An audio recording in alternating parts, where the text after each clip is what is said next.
Baginda lantas menitahkan bahawa bahasa Melayu itu ada talian rohnya dengan adab, dengan tertib, serta etika bangsa.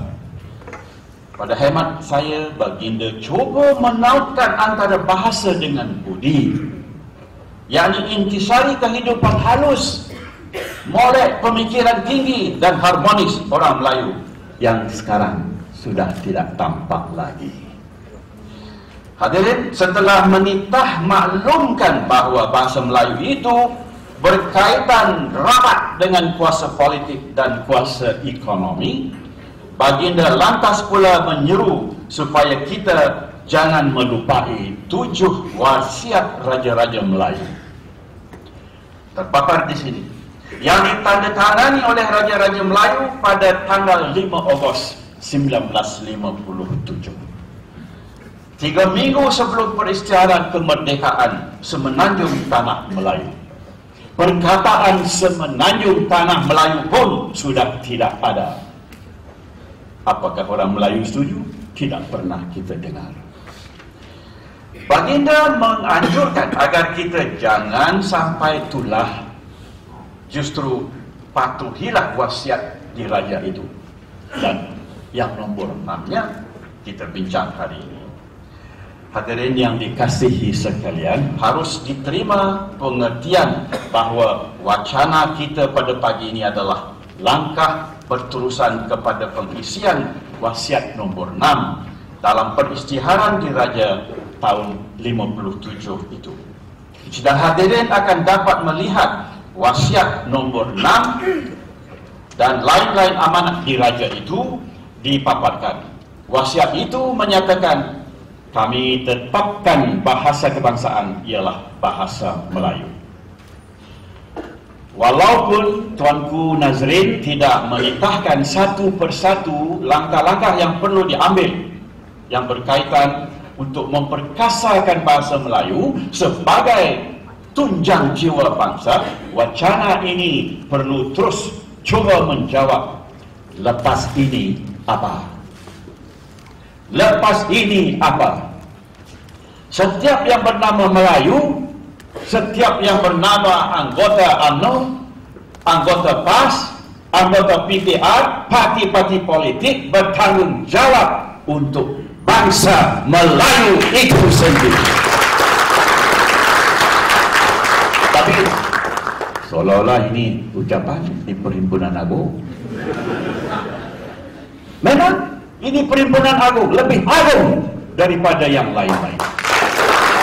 Hanya kepada utusan, Gapena, badan-badan yang memberi tumpuan kepada projek penting ini. Lepas ini apa? Selepas ini apa yang wajib kita buat oleh kerajaan, oleh rakyat bersangkutan? Sebab kita diberi hanya 20 minit. Adakah memadai setakat mengatakan bahawa bahasa Melayu itu ingin disangsikan lagi kerana ia telah menjadi bab perlembagaan Malaysia di bawah perkara 152? Bahawa bahasa Melayu telah menjadi bahasa kebangsaan di bawah Akta Bahasa Kebangsaan 1967, begitu juga segala perkara yang wajib disisihkan dengan status resminya. Kita pun berasa senang. Rang undang-undang dan akta di Parlimen dan Dewan Undangan Negeri menjadi sahih hanya dengan versi bahasa kebangsaan. Proceeding dalam mahkamah boleh dalam bahasa Melayu dan bahasa Inggeris sampai hari ini.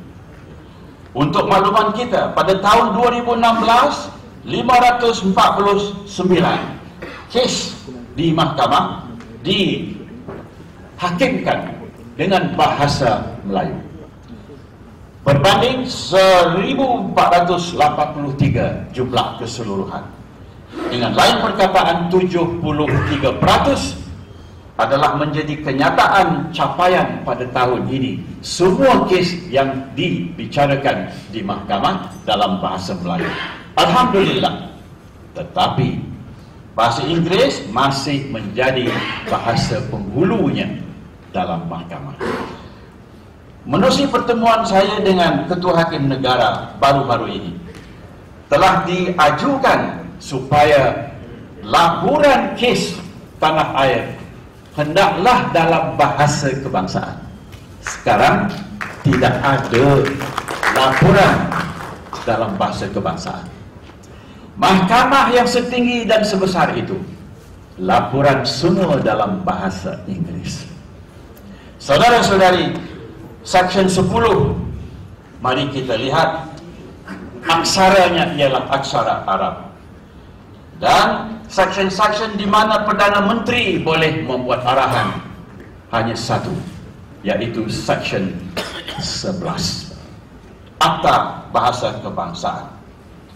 Wacana ini harus menerima suatu hakikat yang agak mendukacitakan. Selepas 57 tahun, kita masih berwacana. Kita masih berbahasa dan mengeluarkan rintihan tentang bahasa Melayu sebagai bahasa kebangsaan. Sepatutnya BM sudah jadi bahasa ilmu lama.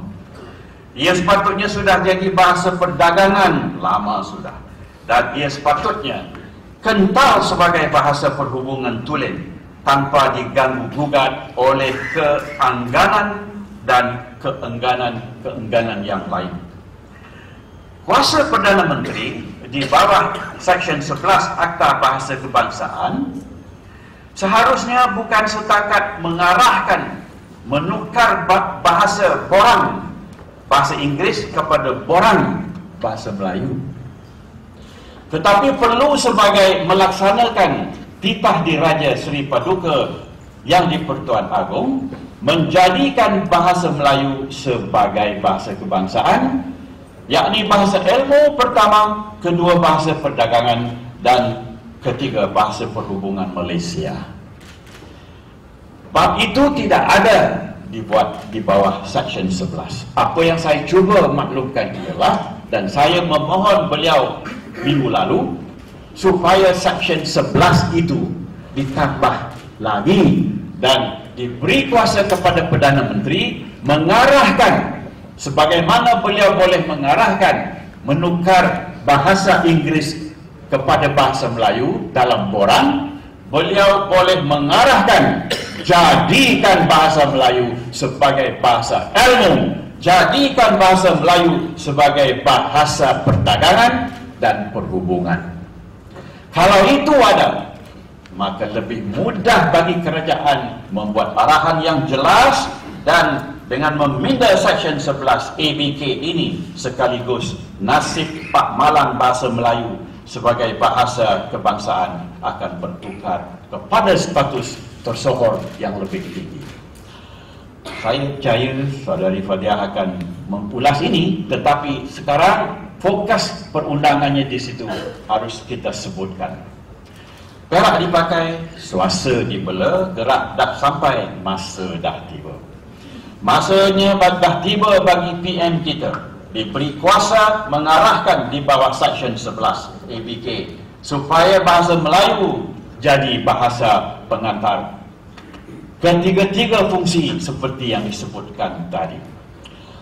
Kuasa kepada PM membuat apa-apa arahan pentadbiran yang lain memang kita tunggu, tetapi memfokuskan pandangan kita kepada Section 11 tadi jarang dibuat orang.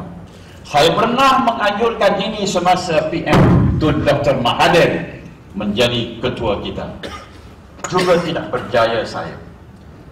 Apakah sekali ini kita berjaya? Sama-samalah kita lihat, oleh kerana ada cantuman tentang perkataan-perkataan itu dengan apa yang akan kita sebut selepas ini.